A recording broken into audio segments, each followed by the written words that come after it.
আসসালামু আলাইকুম। সবাইকে পবিত্র ঈদ উল ফিতরের শুভেচ্ছা। ঈদ মোবারক। আজকে ঘুম থেকে উঠতে অনেক লেট হয়ে গেছে, সেই জন্য তাড়াহুড়ো করে কোনোরকম রেডি হয়ে নামাজ পড়তে বের হয়ে যাচ্ছি, কারণ হাতে খুব একটা সময় নেই। আর আজকের আউটফিটটা হয়েছে ব্ল্যাক, জুতা ব্ল্যাক, প্যান্ট ব্ল্যাক, পাঞ্জাবিটাও ব্ল্যাক। আর ব্ল্যাকটা হচ্ছে আমার খুব পছন্দের একটা কালার, সেই জন্য আজকে সব কিছু ব্ল্যাক ম্যাচ করে নিলাম। সময় হাতে খুব একটা নেই, খুব দ্রুত মসজিদে যাচ্ছি, জানি না নামাজটা পাই কিনা।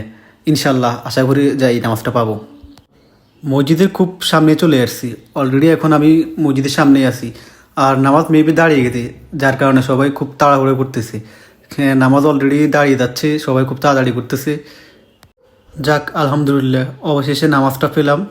খুব মুখোমুখি অবস্থায় এসে নামাজটা পেয়েছি এবং নামাজটা আদায় করতে পারছি, শুক্রিয়া। আমি তো ভাবলাম যে নামাজটাই হয়তো বা পাবো না, এই আর কি। এটা হচ্ছে এ শহরের সবচেয়ে বড় মসজিদ।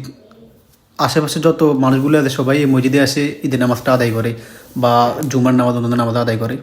পরিবার ছাড়া প্রবাসের মাটিতে এটা আমার দ্বিতীয় ঈদ।